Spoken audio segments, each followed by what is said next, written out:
Welcome to my story time by mybooksummary.com. Get ready for quick wisdom of countless stories and explore. The Gulf War, 1990 to 1991, is often remembered as a pivotal moment in modern history, a short but intense conflict that changed the geopolitical landscape of the Middle East and set the stage for future global conflicts. The war is frequently viewed through the lens of the dramatic military operation that freed Kuwait from Iraqi occupation, but there were far deeper underlying factors that contributed to its outbreak.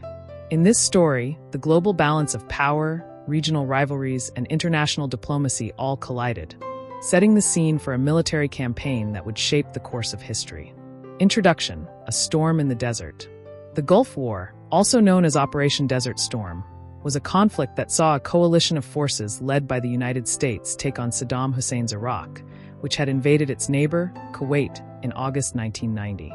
This war was one of the first to be broadcast live on television, offering viewers a front-row seat to the modern military technology, the strategic importance of oil, and the complexities of international diplomacy. What many people remember about the Gulf War was its speed and the technological advancements that seemed almost science fiction-like: stealth bombers, laser-guided missiles, and the use of satellite technology in warfare. But while the images of precise bombing and the swift victory of the Allied forces dominate the historical narrative, the Gulf War was far more than just a military operation.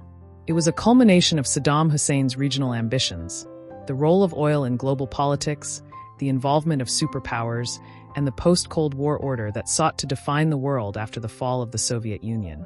The Prelude, a region in turmoil. 1. Saddam Hussein's Iraq, regional ambitions and economic woes. To understand the Gulf War, we need to step back into the political and economic context of the late 1980s. By the time the Gulf War broke out in 1990, Saddam Hussein, the president of Iraq, was already a powerful figure in the Middle East. Having come to power in 1979, he had led Iraq through the brutal and costly Iran-Iraq War, 1980 to 1988, which left Iraq's economy severely strained. Despite the outcome of the war being inconclusive, Saddam's regime emerged from it with a sense of military pride. But his country was left with a massive debt, largely to neighboring Kuwait and Saudi Arabia. Iraq's financial burden became a source of tension between Saddam and his Gulf neighbors. In particular, Saddam felt that Kuwait, a smaller, wealthy country with vast oil reserves, had been taking advantage of Iraq during the war by overproducing oil and keeping prices low. In Saddam's view, Kuwait's actions had directly contributed to Iraq's economic problems, as oil revenue was crucial to the survival of his regime. But it wasn't just about money. Saddam's ambition extended beyond economic grievances. He had long harbored dreams of expanding Iraq's influence in the Gulf region, and Kuwait was seen as a prime target. Iraq had long considered Kuwait to be part of its historical territory, and Saddam's desire to control the wealth and resources of Kuwait was intertwined with his vision of a greater Iraq. As tensions simmered over economic issues, Iraq's invasion of Kuwait in August 1990 was just a matter of time. 2. The invasion. Saddam crosses the line. On August 2, 1990, Saddam Hussein made the fateful decision to invade Kuwait. The Iraqi military, one of the largest and most powerful in the region, quickly overwhelmed Kuwait's defenses. Within hours, Iraq had captured the Kuwaiti capital, Kuwait City, and had declared Kuwait a part of Iraq. The world watched in shock as the Gulf's oil-rich heartland fell into the hands of Saddam Hussein. The invasion was a direct challenge to the sovereignty of Kuwait, and it raised immediate concerns about the stability of the entire region. More importantly, it brought into focus the potential threat Saddam posed to the stability of oil prices and global energy markets. With Kuwait under Iraq's control, Saddam now had the power to dictate oil production and pricing in the Gulf, which could have catastrophic consequences for the global economy.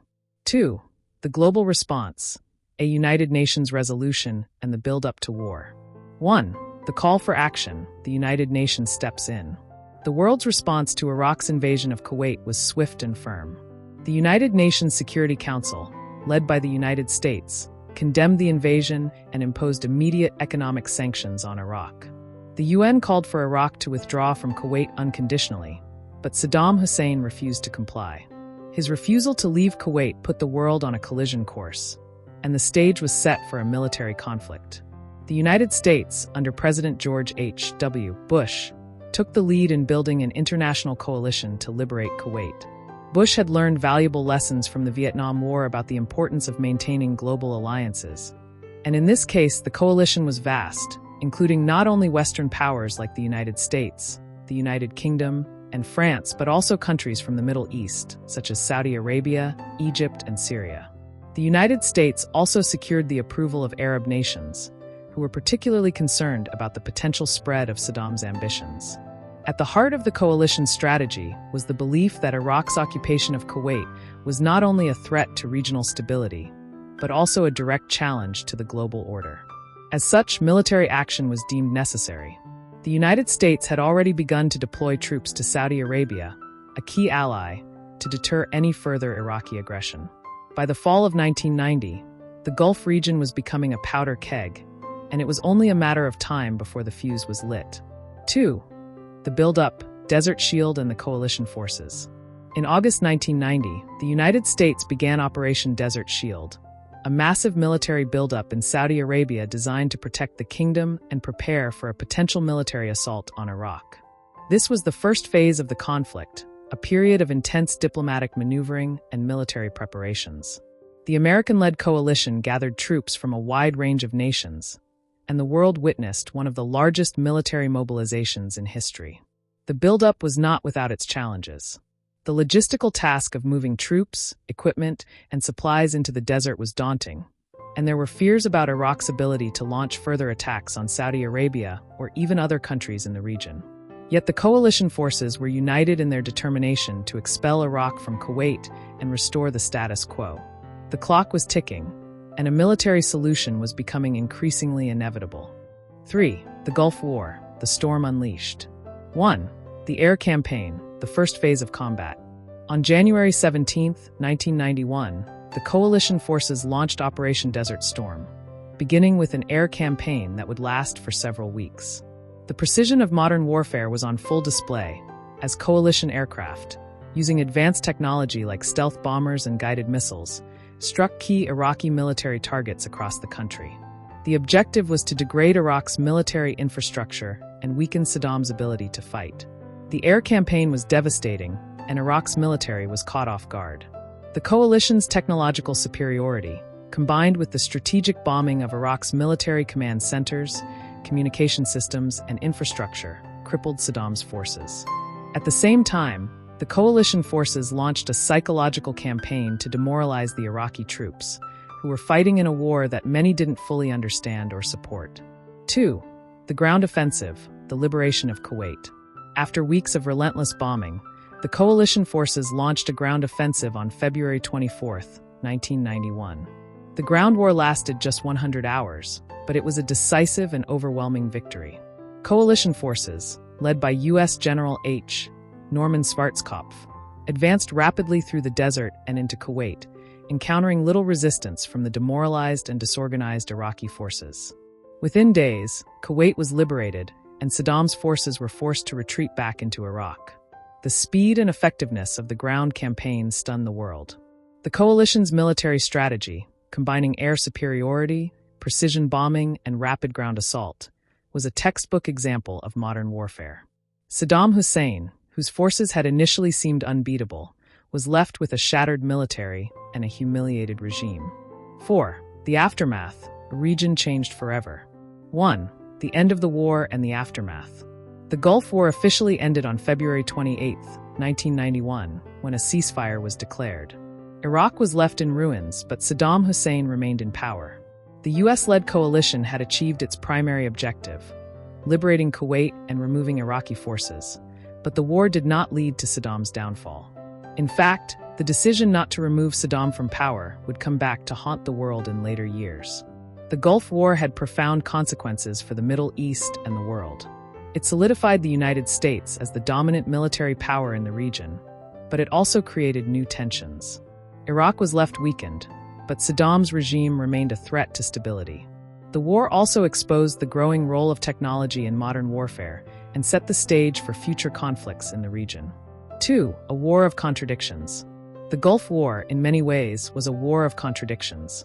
It was a war fought for oil, yes, But it was also a war that demonstrated the power of international coalitions and the influence of diplomacy.